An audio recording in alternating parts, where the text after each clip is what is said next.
রাজ্যের বাজেট প্রত্যাশা যাই থাকুক, রাজ্যকে আগে ধার নেওয়া বন্ধ করতে হবে।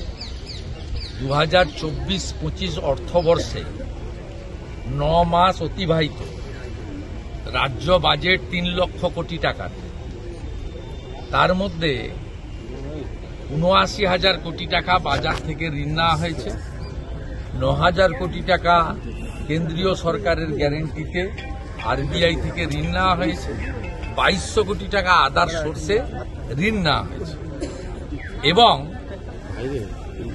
ভারতবর্ষের মধ্যে দুটো রাজ্য অডিট রিপোর্ট জমা না দেওয়া সত্ত্বেও জিএসটির তাদের যে প্রাপ্য অংশ শুধুমাত্র পাওয়া যাবে এই ক্যালকুলেশন করে নির্মলা সীতারামনজি 90% টাকা পশ্চিমবঙ্গকে দিয়েছে জিএসটির যা যা লাগে। তারপরে এই ধরনের কথাবার্তা বলার কোনো মানে হয় না। আমরা বুঝতে পারছি রাজ্য সরকার হিমাচল প্রদেশের মতো স্যালারি বন্ধ করার দিকে যাচ্ছে। ওই জন্য মুখ্যমন্ত্রী গঙ্গাসাগরে দাঁড়িয়ে চিৎকার করে বলছেন, কুম্ভ যদি টাকা পায় আমি কেন টাকা পাবো না। আর প্রদীপ মজুমদার যদি আজকে আপনাদেরকে বলে থাকেন, বোঝা যাচ্ছে যে চরম অর্থনৈতিক সংকটে এরা পড়েছে, যে কারণেই আলিপুর চিড়িয়াখানার পশু হসপিটালও বিক্রি করার পরিকল্পনা মমতা ব্যানার্জিরা নিচ্ছে। আজকে আপনি যখন প্রতিবাদে হাঁটছিলেন আদালতের অনুমতি ক্রমে এবং রাজ্য কলকাতা পুলিশের নিরাপত্তা দেওয়ার কথা ছিল শর্ত অনুযায়ী, সেই জায়গায় দাঁড়িয়ে এই যে তৃণমূলের তরফ থেকে দরজা থেকে ফ্ল্যাগ দেখানো হলো আপনাকে, কলকাতা পুলিশের পক্ষ থেকে আমি দেখিনি। আমরা যে ফ্ল্যাগ দিয়ে মিছিল করছিলাম, অর্থাৎ তাজ বেঙ্গলের সামনে এবং পশু হসপিটালের সামনে গিয়ে, ওই ফ্ল্যাঙ্কে কোনো চোর তৃণমূলের লোক ছিল। আমাকে আমাদের সমর্থকরা বলেছে উল্টো ফুটে জুর যে গেট, সেখানে আমি তো আমার চোখের সামনে নয়, দেখার সুযোগও ছিল না, কোথায় ঝোপঝাড় জঙ্গলে লুকিয়েছিল। তারপরে এদিক থেকে যেই যুবকরা তাড়া করলো, পতাকা ফেলে মমতা ব্যানার্জির ভাই কার্তিক ব্যানার্জির বাহিনী কোথায় যে পালালো আর খুঁজে পাওয়া গেল না। আমি তারপরেও 1 ঘন্টা এখানে বিচরণ করছি, ন্যাশনাল লাইব্রেরি রিডিং রুম দেখলাম, কফি খেলাম, সিঙ্গাড়া খেলাম, এবং আমার তো মনে হচ্ছে যে নন্দীগ্রামের থেকেও ভবানীপুরটা আমার কাছে খুব ইজি। আবেদন রিজেক্ট করে দেয়, তাই আজকের এই কর্মসূচি সফল হলো। 3টে বাজে 2-3 মিনিট বাকি আছে, আমি 5 মিনিট বাকি আছে, এখানেই শেষ করছি। Kolkata high court single bench, division bench এবং বিশেষ করে দক্ষিণ কলকাতা বা কলকাতার বা পার্শ্ববর্তী এলাকার যে শত শত মানুষ আজকে এত জটিলতা প্রতিকূলতার মধ্যে দিয়েও এই মিছিলে হেঁটেছেন, তার মধ্যে দিয়ে প্রমাণ হয়েছে সরকারি জমি আমরা বিক্রি করতে দেব না।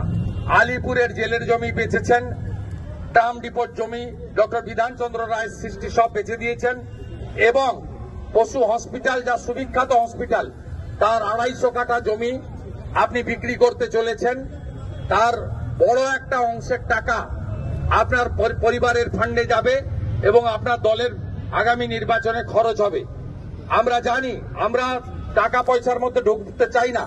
এই ঐতিহ্যমণ্ডিত চিড়িয়াখানার জমি, পশু হসপিটাল, তার 250 কাঠা তো দূরের কথা, 1 ছটাক জমিও আমরা বেচতে দেব না। ভারতীয় জনতা পার্টি দক্ষিণ কলকাতা, উত্তর কলকাতা, যাদবপুর, হাওড়া, আমাদের সাংগঠনিক জেলাগুলি সমস্ত মানুষকে নিয়ে যদি সিদ্ধান্ত না নেয়, গঙ্গাসাগর মেলা এবং মকর সংক্রান্তির পরে লাগাতার ধর্ণা ইত্যাদি আমরা করব, এবং আমরা আবেদন করব সচেতন নাগরিকদের, জনস্বার্থের মামলা করুন, রাজ্যপালের কাছে ডেপুটেশন করুন, কেন্দ্রীয় মন্ত্রী ভূপেন যাদবকে মেল করে এই অন্যায় এবং বেআইনি সিদ্ধান্তের প্রতিবাদ করুন। আমরা আপনাদের সাথে আছি। সমস্ত বিজেপির এমএলএরা, পুরো বিজেপি পার্টি আপনাদের এই লড়াইতে সঙ্গ দেবে। সবাই ভালো থাকবেন। ভারত মাতা কি জয়, ভারত মাতা কি জয়, শ্রীরাম।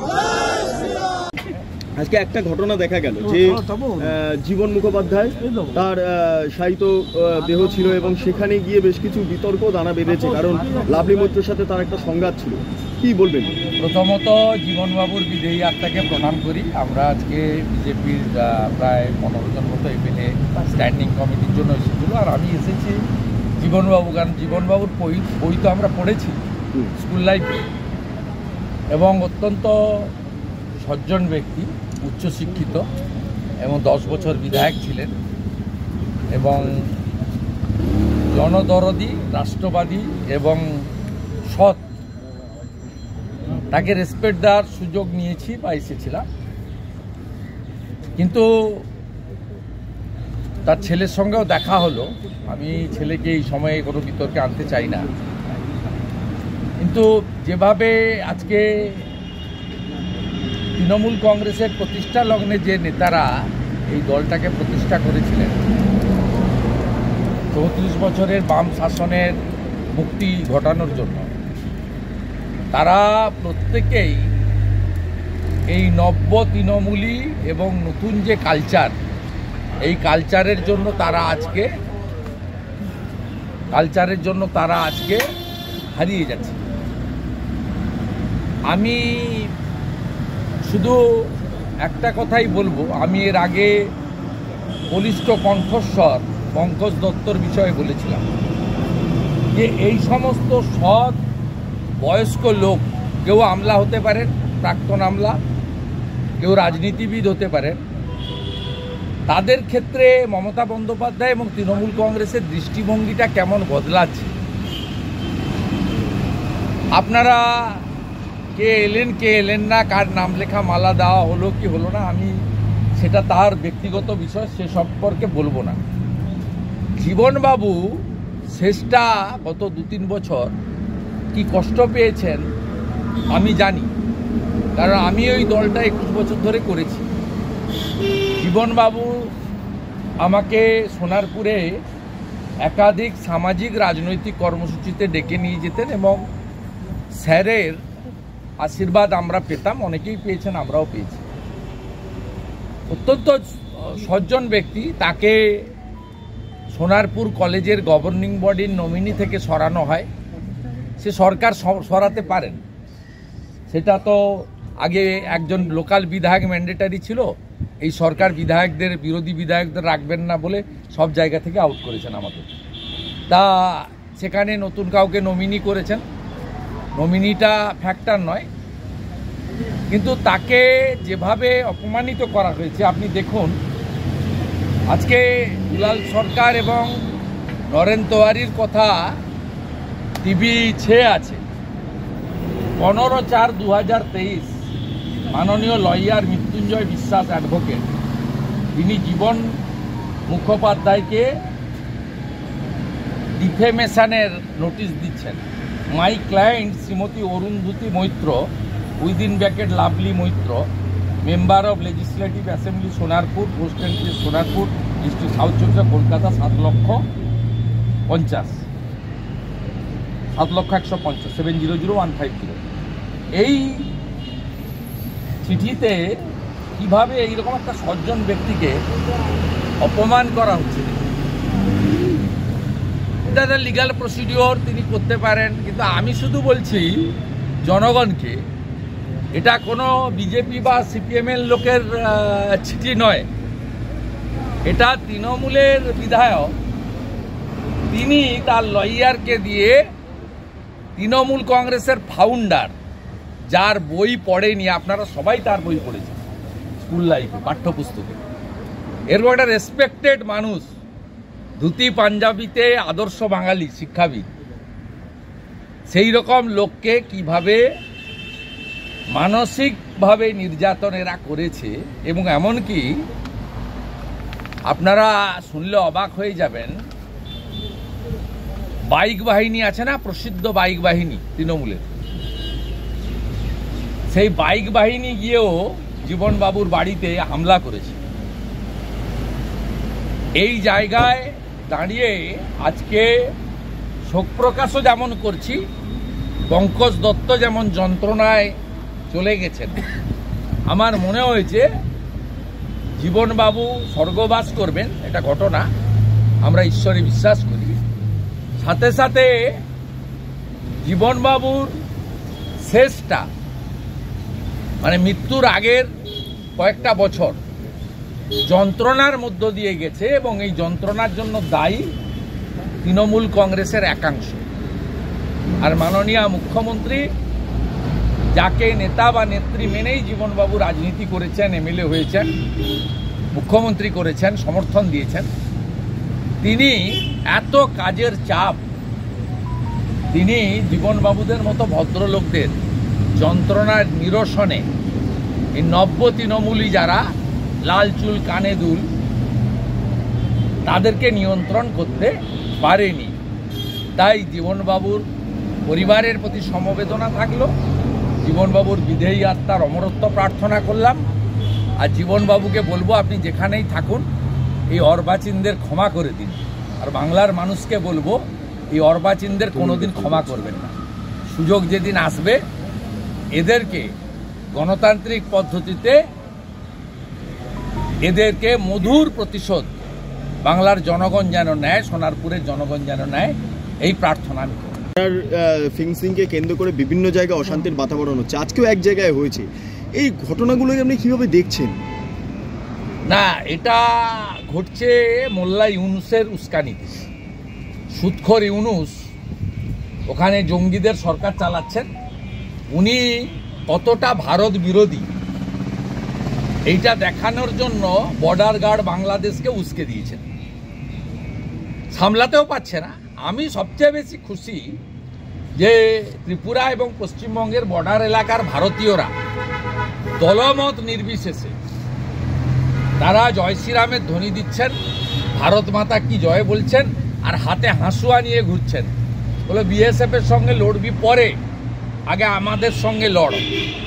এবং তারাই দায়িত্ব নিয়েছে, মমতা ব্যানার্জি যে 600 কিলোমিটার জমি দেয়নি কাঁটাতারের জন্য, তারা দায়িত্ব নিয়েছে জনগণ যে আমরা চোরাচালানকারী, মানব পাচারকারী, গরু পাচারকারী এবং জামাত, জঙ্গিবাদ, মৌলবাদ যে র্যাডিক্যাল ফোর্স যারা ইতিমধ্যে ধরা পড়েছে অনেক খাজেরি মাদ্রাসাতে, তাদেরকে সাইজ করার দায়িত্বটা বর্ডারের ভারতীয়রা নিয়েছে। তাদের হাতে দেশীয় অস্ত্র উঠে এসেছে। এটা আমাদের ভারতীয় হিসেবে যারা আমরা বর্ডারের অনেক ভিতরে থাকি আমরা গর্বিত যে বর্ডারের এই জাগরণটা দরকার ছিল। কারণ 9টা জেলায় বর্ডার এলাকার 6000 গ্রামে শঙ্খ বাজানো বন্ধ হয়ে গেছে এবং হিন্দুরা সব জমি বেচে দিয়ে পালাচ্ছে। আজকে যে জনজাগরণ হয়ে আমার মাটি আমার দেশ, জঙ্গিদের করব শেষ, এই যে আওয়াজ উঠেছে ভারত মাতা কি জয়, জয় শ্রীরাম, ত্রিপুরার বর্ডার থেকে মালদার বৈষ্ণবনগর পর্যন্ত হ্যাটস অফ। ওয়াকফ বোর্ডকে মাফিয়া বোর্ড হিসাবে যোগীজি আমাদের কাছে মানুষরূপী ভগবান।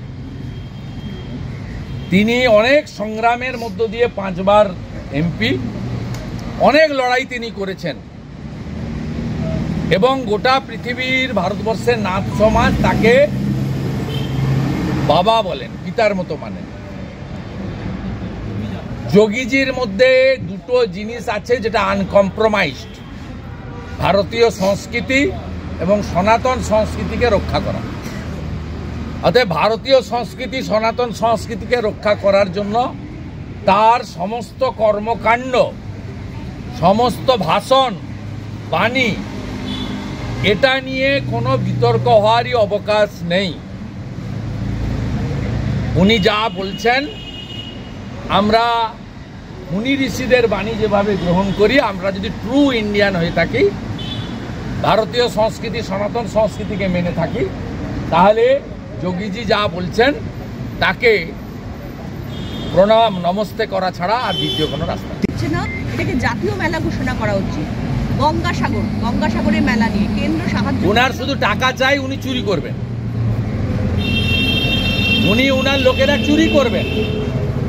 আপনি দেখলেন না একটা জেলার নেতা, তাকে খুন করা হলো শুধু চুরির জন্য, নরেন তোহারির রোজগার বন্ধ হয়েছে তাই।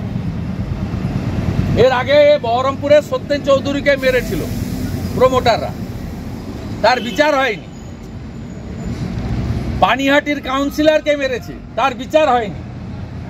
তপন কান্দুকে মেরেছে, তার বিচার হয়নি। পশ্চিম বাংলায় মমতা ব্যানার্জি চান টাকা দেবেন, ওনার হাতে কেউ টাকা দেওয়ার প্রশ্ন নেই।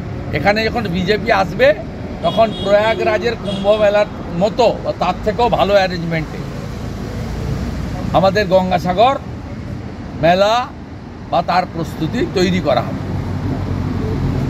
আর আমাদের খুব খারাপ লাগছে যিনি তার ধর্মে সবাইকে আহ্বান করেন সেই রকম একজন মন্ত্রীকে তিনি গঙ্গাসাগরের মেলার দায়িত্ব দিয়েছেন। এটা আমাদের কাছে সনাতনী হিসেবে এটা অত্যন্ত অমর্যাদাকর। সে ফিরে থাকি সবাই জানে, সবাই জানে। অতএব মুখ্যমন্ত্রীর কাছ থেকে সার্টিফিকেট নেওয়ার দরকার নেই। নির্দিষ্ট পরিসংখ্যান বা কত রোহিঙ্গা ঢুকেছে সেটা নিয়ে কোনো তালিকা ভোট নেই। ব্যাংকেরও বলবেন আপনি তো আসাম এসটিএফ যে 7 শেখকে অ্যারেস্ট করেছে, আনসারুল বাংলার জঙ্গি, হাজেরি মাদ্রাসা থেকে আপনার হরিহরপাড়া থেকে মুর্শিদাবাদে, সেখানে তো ওই 7 নিজে 2 বার ভোট দিয়েছে। তার নাম ভোটার লিস্টে ওখানকার বিডিও তুলেছেন, এপিক আছে, এ তো অলরেডি বলেছে। আর এই ধরনের যাদের নাম আছে, সে ক্যানিং থেকে ধরা পড়া জাভেদ মুন্সি হোক আর মুর্শিদাবাদের ধরা পড়া 7 শেখ হোক, এরা কাকে ভোট দেয় সবাই জানে। ভারতীয় জনতা পার্টি যে 2,33,27,000 ভোট পেয়েছে, এই ভোটটা হিন্দু এবং জনজাতিদের ভোট। এই ভোটে 7 শেখও নেই, জাভেদ মুন্সিও নেই।